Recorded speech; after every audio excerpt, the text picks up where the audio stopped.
Hello guys, welcome to career easy channel.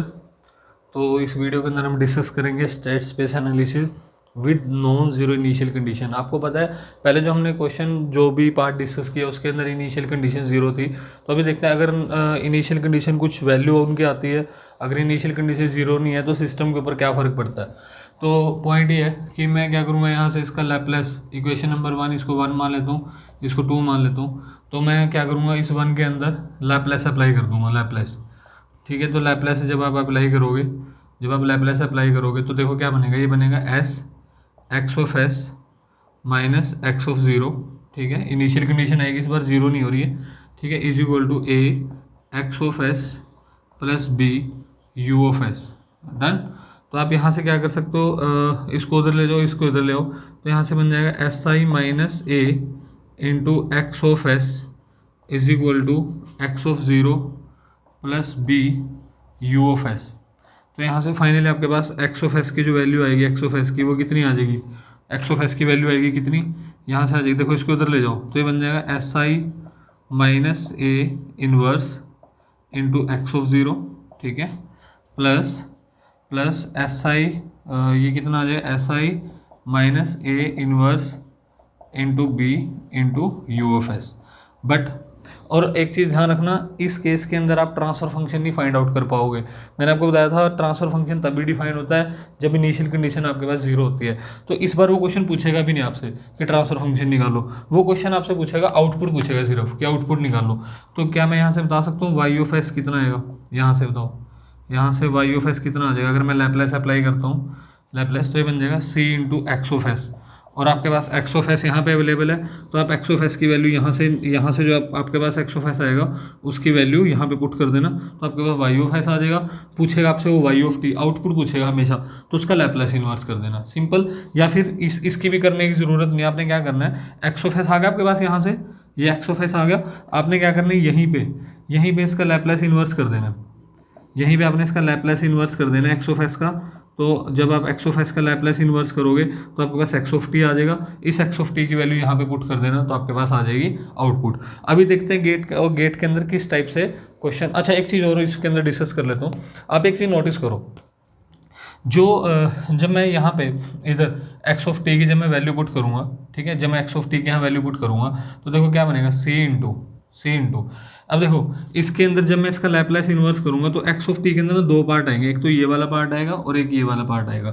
इस part के अंदर आप देख रहे हो, इस पार्ट के अंदर इनपुट का कुछ पार्ट है, इसके अंदर इनपुट का कुछ पार्ट है, लेकिन इसके अंदर इनपुट का कोई भी पार्ट नहीं है। इस पार्ट को बोला जाता है, ये जो पार्ट है ना, ये होता है ट्रांजिएंट रिस्पॉन्स। अगर आप इसको बोलो, this is called transient response.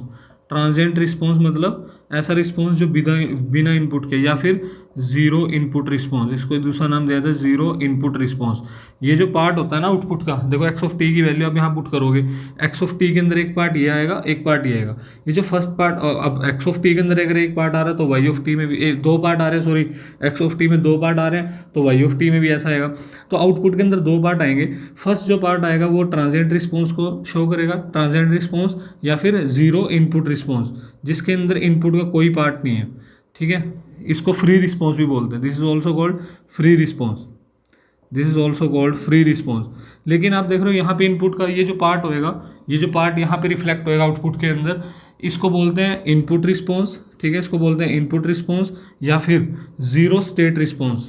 ठीक है, और इसका नाम होता है, इसका दूसरा नाम होता है स्टेट रिस्पॉन्स। इसके कई नाम होते हैं, इसके कई नाम होते हैं, स्टेट रिस्पॉन्स, ठीक है, free response, zero input response, transient response, और इसको बोलेंगे इनपुट रिस्पॉन्स या फिर zero state response, zero state response. और इसको दूसरा नाम दिया जाएगा फोर्स्ड रिस्पॉन्स, इसका एक और नाम होता है फोर्स्ड रिस्पॉन्स। आप देख रहे हो ये फ्री, इसका नाम होता है फ्री रिस्पॉन्स इस पार्ट का, और इसका नाम होता है फोर्स्ड रिस्पॉन्स। फोर्स्ड मतलब जब आपने कुछ इनपुट अप्लाई की, इसको दूसरा नाम होता है फोर्स्ड रिस्पॉन्स।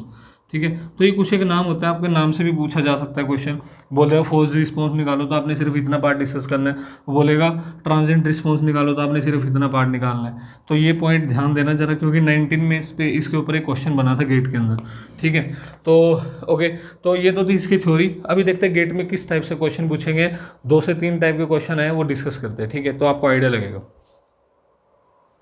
ठीक है, तो आपके पास ये 2 क्वेश्चन है, गेट 15 में पूछा गया 2 मार्क्स का, गेट 14 में पूछा गया 2 मार्क्स का क्वेश्चन लिखे हुए हैं। 1 बाय 1 इनको सोल्व कर देंगे। सबसे पहला क्वेश्चन क्या है, एक स्टेट मॉडल गिवन है, स्टेट मॉडल गिवन है, एक्स बार एक्स डॉट दे रखा है आपको 0 1 0 -1 एक्स। इनिशियल कंडीशन देखो, इनिशियल कंडीशन गिवन है, इस बार 0 नहीं है। y की वैल्यू ये दे रखी है, आपने y of t find out करना है, y of t find out करना है। तो सिंपल सी बात है, यहाँ से x ऑफ t पुट कर लो, ऊपर से निकाल लो x ऑफ t जो भी आएगा यहाँ पुट कर देंगे तो y ऑफ t आ जाएगा। समझ रहे हो? अब पॉइंट ये है कि यहाँ पे देखो, यहाँ से अगर आप ध्यान से देखो इसको, तो मैं लैपलेस अगर इसको a मान लेता हूँ, इनिशियली क्या मान लेता हूँ इसको a, तो क्या मैं लिख सकता हूँ x bar is equal to ax। तो क्या मैं लिख सकता हूँ यहाँ से, अभी थोड़ी देर पहले हमने सोल्व भी किया था कि x ऑफ s। अब देखो इसके अंदर पता है क्या है, आपको b0 दे रखा है, अदरवाइज bu होता है ना, b0 है। तो अगर आपके पास b0 है तो क्या मैं डायरेक्टली यहाँ से लिख सकता हूँ, अभी थोड़ी देर पहले रिलेशन पढ़ा x of s, capital x of s किसके बराबर आएगा, कैपिटल x ऑफ s, वो आएगा SI माइनस a का इनवर्स इनटू इनिशियल कंडीशंस। अभी थोड़ी देर पहले ही, अभी जो मैं आपको बता के हटाऊँ, बस उसके अंदर b की वैल्यू 0 है तो सेकंड पार्ट 0 हो जाएगा। b को 0 देने का मतलब है कि ये सिर्फ जीरो इनपुट रिस्पॉन्स की बात कर रहा है, इन फ्री रिस्पॉन्स की बात कर रहा है, इसका मतलब ये होता है। तो ठीक है, तो आपके पास ये आ गया, तो x ऑफ s कितना आ जाएगा बताओ, x ऑफ s ये बन जाएगा यहाँ से, ये देखो SI माइनस a का इन्वर्स निकाल लो, a आपको दे रखा है तो SI माइनस a निकालना पड़ेगा पहले तो पहले मैं क्या करता हूँ, यहाँ पे SI माइनस a को ही सोल्व करता हूँ। SI माइनस a ये कितना आएगा बताओ, SI में से a को माइनस करो, ये बनेगा s -1 0, ये बन जाएगा s + 1। अब इसका इन्वर्स निकाल लो, तो आप देख रहे हो SI माइनस a का जो इन्वर्स आएगा वो कितना आएगा। तो आपको शॉर्ट ट्रिक पता है कि इसका डिटर्मिनेंट बाहर लिखो, इसका डिटर्मिनेंट बाहर लिखो, कितना आ जाएगा s इंटू s + 1, डिटर्मिनेंट बाहर आ गया, इनको एक्सचेंज कर दो, ये बन गया s + 1, ये आ गया यहाँ पे s, इसका साइन चेंज कर दो, बन गया 1 और ये बन गया 0। डन। तो आप देख रहे हो यहाँ से इसको अंदर मल्टीप्लाई कर दो अब, तो ये टोटल कितना बन जाएगा, टोटल ये बन जाएगा आपके पास, ठीक है, ये कितना आ जाएगा 1/s इंटू, और यहाँ पे आएगा 1/s इंटू s + 1, ये कितना आ जाएगा 0, और जब आप इसको इससे डिवाइड करोगे आएगा 1/s + 1। तो ये बोर्ड पे शो हो रहा है ना सारा पार्ट, ठीक है, हाँ शो हो रहा है। तो पॉइंट ये है, ये आपके पास SI माइनस a का इन्वर्स आ गया, SI माइनस a का इन्वर्स आ गया, बट हमें इसको x ऑफ 0 से और मल्टीप्लाई करना है। तो मैं क्या करूँगा, तो मैं डायरेक्टली लिख रहा हूँ यहाँ से x ऑफ s की वैल्यू लिख रहा हूँ डायरेक्टली। तो x ऑफ s की वैल्यू कितनी आ जाएगी, SI माइनस a का इन्वर्स इंटू इनिशियल कंडीशन कितनी थी 1,0। तो यार अगर आपके पास इनिशियल कंडीशन गिवन थी तो आप यहाँ से जब इसको इसके साथ मल्टीप्लाई करोगे कितना आएगा 1/s, जब मैं इसको इससे करूँगा तो क्या आएगा 1/s + 1, यह आएगा ये कितना बनेगा, ये 0 बन जाएगा, ठीक है, 0 बन गया। तो आपके पास x ऑफ s आ गया, तो x ऑफ t आ जाएगा। x ऑफ t बताओ कितना, ये x ऑफ s की वैल्यू थी ना, ये जो वैल्यू थी x ऑफ s की थी, तो क्या मैं ऐसे बोल सकता हूँ कि x ऑफ t की वैल्यू कितनी आएगी, वो इसका इन्वर्स करो, लैप्लेस इन्वर्स 1 आएगा और 0 को 0। ओके, तो अब क्या करो, x ऑफ t की वैल्यू उठा के यहाँ पे इसमें पुट कर दो। यहाँ पे अगर मैं पुट करूँगा तो आप बता सकते हो y ऑफ t कितना आ जाएगा, y ऑफ t आ जाएगा यहाँ से 0 1 इंटू 1 0।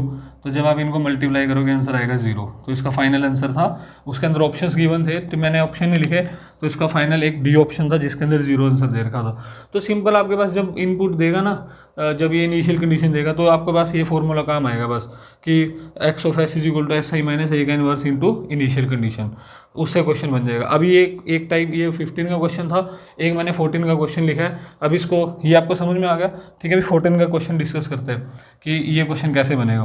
तो इसको मैं हटा देता हूँ, ठीक है, इसको मैं हटा देता हूँ। तो 14 के अंदर आप देख रहे हो क्वेश्चन में क्या दिया गया है। 14 का जो क्वेश्चन है उसके अंदर भी आपको बी मैट्रिक्स नहीं दे रखी। देखो इसका मतलब इनपुट से कोई लेना देना नहीं है, और इसमें तो आउटपुट भी नहीं पूछ रहा, सीधा x की ही वैल्यू पूछी है। तो क्या मैं यहाँ से लिख सकता हूँ यहाँ से कि x ऑफ s किसके बराबर होता है, SI माइनस a का इन्वर्स इंटू इनिशियल कंडीशन, बिल्कुल लिख सकते हैं, ठीक है। तो पॉइंट ये है। और आपको ना x ऑफ s मतलब x ऑफ s क्या होता है x1s, और यहाँ पे क्या आ जाएगा x2s, यही होता है ना इसका मतलब x ऑफ s का मतलब। x ऑफ s मतलब x वाली जो मैट्रिक्स थी उसके अंदर दो ही पार्ट तो रहेंगे, तो कितना आएगा SI माइनस a का इन्वर्स, इसका वो निकालो पहले, ये SI माइनस a निकालो यहाँ से, कितना आएगा। तो जब आप SI माइनस a निकालोगे यहाँ से तो कितना आ जाएगा S plus one, zero zero, S plus two. और जब मुझे इसका इन्वर्स करना होएगा तो मैं इसका इन्वर्स कैसे करूँगा, इसका इन्वर्स तो एस आई माइनस ए का इन्वर्स। और आपको पता है डायगोनल मैट्रिक्स है, इन्वर्स इसका जस्ट उल्टा हो जाएगा, डायगोनल्स को ही उल्टा कर दो, वो इन्वर्स के बराबर होता है। शॉर्ट ट्रिक आपको सभी को पता है इसकी, ठीक है। ओके, तो ये आ गया, यहाँ पे पुट कर दो इसको, कितना बन रहा है ये देखो, 1/s+1 है ना, 0 0 1/s+2। और इसके साथ कौन है, इनिशियल कंडीशन। इनिशियल कंडीशन क्या गिवन है, 1 -1। तो कर दो मल्टीप्लाई, कितना आ रहा है देखो, ये कितना आ रहा है, इसको यहाँ मल्टीप्लाई किया 1/s+1, ठीक है। और ये कितना आ जाएगा -s+2। लेकिन आपसे एक टी की फॉर्म में पूछा था, ये क्या आया x1s और ये आया x2s। ये तो एस डोमेन में, आपसे टाइम डोमेन में पूछा है, तो सिंपल है यार, x1t बताओ फटाफट, इसका लैप्लास कर दो exponential minus T U T. ऐसे बताओ x2t कितना आएगा, x2t। तो क्लियर है हमें x2t कितना है, minus exponential minus 2t ut। तो आप देख रहे हो बहुत ही सिंपल क्वेश्चन आता है, बिल्कुल सिंपल क्वेश्चन आएगा, जस्ट आपने बस इस फॉर्मूले को याद रखना है। और मैक्सिमम टाइम क्वेश्चन के अंदर वो इनपुट नहीं देगा आपको। अभी एक और क्वेश्चन करेंगे, बहुत प्यारा क्वेश्चन है, लास्ट क्वेश्चन करेंगे, ठीक है। ओके, तो फाइनली हमारे पास गेट 14 का क्वेश्चन है 2 मार्क्स का। आपको एक्स ऑफ टी दे रखा है, ऐसा बोला है कि X of T is equal to this for initial condition 1, -1, X of T is equal to exponential minus T minus exponential minus 2t minus exponential minus T plus 2 exponential minus 2t for X of 0 is equal to 0,01। तो ये कहता है अगर initial condition 3,5 रहेगी तो बताओ x T क्या आएगा। क्वेश्चन डन है, ठीक है। तो आपको पता है एक्स ऑफ टी अभी काफ़ी देर पहले बात से करे जा रहे हैं हम लोग। एक्स ऑफ टी किसके बराबर था, 5 इंटू एक्स ऑफ 0। या समझ आ रही चीज़ क्या लिखा मैंने, 5 क्यों लिखा पता है, क्योंकि अभी थोड़ी देर पहले तो किया था एक्स ऑफ एस। अगर आपको याद हो एक्स ऑफ एस की वैल्यू क्या लिख रहे थे हम, बार बार ये लिख रहे थे कि नहीं। तो अगर टाइम डोमेन में लिखूंगा तो ऐसा ही लिखूंगा ना, एक्स ऑफ एस को एक्स ऑफ टी लिखूंगा। इसका इन्वर्स आपको पता है टाइम डोमेन में क्या बनता है, 5 और ये तो कांस्टेंट था तो एक्स ऑफ 0 आ जाएगा, इनिशियल आ जाएगा। तो इसका यूज़ करते हैं। अभी देखो इनिशियल कंडीशन आपको क्या दे रखी है, पहले दे रखा है एक्स ऑफ टी, यहाँ पुट करता हूँ इन दोनों को। ये दे रखा है exponential minus T, exponential T और एक्सपोनेंशियल माइनस टी कब, 5 का हमें नहीं पता, 5 का हमें नहीं पता क्या आएगा। तो 5 को क्या मानेंगे, कुछ नंबर मान लेंगे ABCD, हमें नहीं पता ना, इसको ABCD मान लो। और एक्स ऑफ 0 कितना गिवन है बताओ, एक्स ऑफ 0 ये दे रखा है आपको 1,1, ठीक है, 1 और 1 सॉरी। तो अगर मैं यहाँ से एक्सपेंड करता हूँ, तो आपके पास एक्सपोनेंशियल टी किसके इक्वल आएगा बताओ, ये आ जाएगा A प्लस बी के, इक्वेशन नंबर 1। और एक्सपोनेंशियल माइनस टी किसके इक्वल आ जाएगा, C प्लस डी के, इक्वेशन नंबर 2। ये 1,1 थी या कुछ और था, 1,-1 था, सॉरी 1,-1 था। तो यहाँ पे माइनस आ जाएगा आपके पास, ये माइनस आ जाएगा, ठीक है, ये भी क्या आ जाएगा, माइनस आ जाएगा इक्वेशन। उसके बाद सेकंड लगाओ, जब मैं इस कंडीशन को यूज़ करूँगा यहाँ पे, ठीक है, तो जब मैं इस कंडीशन को यूज़ करूँगा यहाँ पे तो क्या लिखूँगा, देखो ऐसे लिखूँगा ना, यहाँ पे इसको ब्लू से सोल्व कर लेते हैं, आपको पता है कि एक्स ऑफ टी किसके बराबर होता है, ये होता है 5 इंटू इनिशियल कंडीशन। तो वैल्यू पुट कर दो, तो एक्स ऑफ टी कितना है, ये दे ही रखा है आपको, एक्स ऑफ टी दो exponential minus T minus exponential minus 2t, उसके बाद minus exponential minus T plus 2 times exponential minus 2t। ये तो था एक्स ऑफ टी, 5 हमने क्या माना, ABCD, ओके। और इनिशियल कंडीशन कितनी है सेकंड टाइम पे, 0,1 सॉरी। तो जब मैं इसको यहाँ से देखो इन दोनों को मल्टीप्लाई करूँगा तो आप देखोगे, अगर मैं इसको एक्सपेंड करता हूँ, तो इसको एक्सपेंड करके क्या आएगा, देखो ये आएगा A0B1, तो आ जाएगा B। फिर आप इसको इससे करोगे, ये आ जाएगा D। तो अगर मैं दोनों को कंपेयर कर रहा हूँ तो यहाँ से आपको B और D की वैल्यू मिल गई, देखो डायरेक्टली B आ गया इसके इक्वल और D आ गया इसके इक्वल, समझ रहे हो। तो ये वैल्यू किसकी बनी, ये वाली वैल्यू, ये आपके पास ये वैल्यू बन गई B की, ठीक है, ये बन गया B और नीचे वाला बन गया D।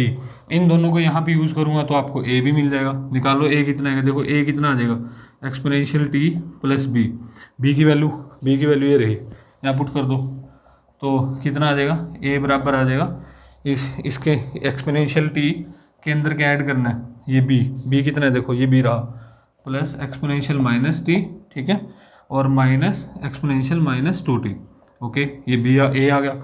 उसके बाद C की वैल्यू देखो, C कितना आएगा, C आएगा exponential minus T plus D के बराबर। अगर आप यहाँ से अगर आप सी की वैल्यू निकालो कितना आएगा, exponential minus T plus D. अब डी देखो कितना है, ये डी है, ये डी है, तो इसके अंदर ऐड कर दो, देखो क्या आएगा, यहाँ से सी की वैल्यू कितनी आएगी, exponential minus T plus D, इसको ऐड करो। और जब मैं इसको ऐड करूँगा, देखो जब मैं इसको ऐड करूँगा तो ये वाला कंपोनेंट हट जाएगा, यहाँ से कैंसिल हो जाएगा, है ना, कैंसिल हो जाएगा ना, ये कितना आ जाएगा, plus 2 times exponential minus two T.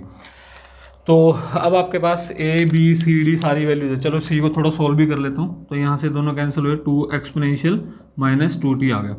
अब आपको पता है ए की वैल्यू आपके पास अवेलेबल है, बी की वैल्यू आपके पास अवेलेबल है, सी की वैल्यू अवेलेबल है और डी की वैल्यू अवेलेबल है। तो आपको पूछा गया, आपसे पूछा गया find x of T when initial condition is 3 और 5।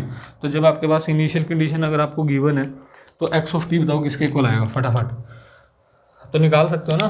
तो एक्स ऑफ टी निकाल रहा हूँ मैं यहाँ पे, X of T is equal to 5 of T. 5 of T के अंदर ए कितना है, ए, ये रहा ए आपके पास exponential T plus exponential minus T minus exponential minus 2t, ये तो बन गया आपके पास ए। बी की वैल्यू कितनी है, बी की वैल्यू सिर्फ इतनी है, ये कितनी, एक्सपोनेंशियल माइनस टी, ठीक है, माइनस एक्सपोनेंशियल माइनस 2t। सी की वैल्यू कितनी है, वो रही 2 एक्सपोनेंशियल माइनस 2t। और डी की वैल्यू कितनी है, ये रही माइनस एक्सपोनेंशियल माइनस टी, ठीक है, और plus 2 times exponential minus 2t। ये तो आ गई कौन सी मैट्रिक्स, 5t। उसके साथ इनिशियल कंडीशन उसने पहले से बना के दे रखी है आपको कितनी, 3,5। तो यहाँ से इसको किससे मल्टीप्लाई कर दोगे, 3,5 से मल्टीप्लाई कर, 3 और 5 से मल्टीप्लाई कर दोगे। तो देखो क्या आंसर बन रहा है, फटाफट क्या आंसर आएगा एक्स ऑफ टी का, बताओ। एक्स ऑफ टी आ जाएगा आपके पास, एक्स ऑफ टी की जब वैल्यू सोल्व करोगे, इसको इससे मल्टीप्लाई करो, देखो कितना आएगा, 3 exponential T plus 3 exponential minus T minus 3 exponential minus 2t, इसको 5 से ऐड करो, plus 5 exponential minus T minus 5 times exponential minus 2t। Okay, अब इसको 3 से इसको 5 से, तो यहाँ कितना आ जाएगा, 6 exponential minus 2t minus 5 exponential minus T, okay, plus 10 exponential minus 2t। तो देख लो क्या बन रहा है, सिंपल सा बन रहा है, कुछ बिल्कुल सिंपल सा बन रहा है। क्या बन रहा है बताओ, यहाँ से अगर मैं इसको सोल्व करता हूँ तो आप देख रहे हो, आप यहाँ से एक चीज़ नोटिस करो, एक्सपोनेंशियल टी कितना है, 3 एक्सपोनेंशियल टी आ गया। उसके बाद माइनस टी वाले कितने हैं, देखो 5 ये रहे, ठीक है, 5 ये रहे, 3 ये रहे, कितने हो गए, 8 plus 8 exponential minus T, okay, और माइनस 2t वाले कितने बन गए, माइनस 8 एक्सपोनेंशियल माइनस 2t। नीचे सोल्व करो, यहाँ पे जब मैं सोल्व करूँगा तो ये आ जाएगा माइनस 5 एक्सपोनेंशियल माइनस टी, और ये कितना आ जाएगा, 10 और 6 प्लस 16 एक्सपोनेंशियल माइनस 2t। तो इस टाइप से आपके पास एक्स ऑफ टी का क्या बन जाएगा, एक्सप्रेशन आ जाएगा, अगर आपके पास इनिशियल कंडीशन गिवन होएगी। तो होपफुली आपको समझ में आया होगा ये, ठीक है। तो कैसे इसको बनाना था क्वेश्चन को, आपके पास इनिशियल कंडीशन गिवन थी, बस हमने ए, और हो सकता है कि कुछ कैलकुलेशन मिस्टेक हुई हो बीच के अंदर, को हो सकता है कुछ कैलकुलेशन मिस्टेक होगी, बट आपको ओवरऑल कॉन्सेप्ट समझ में आना चाहिए कि हमने कॉन्सेप्ट क्या यूज़ किया, ठीक है। तो डन है यार, थैंक यू। आप प्लीज़ इस वीडियो को शेयर कर देना और लाइक कर देना अगर आपको कंटेंट बिल्कुल पसंद आ रहा है, ठीक है। Okay, thank you.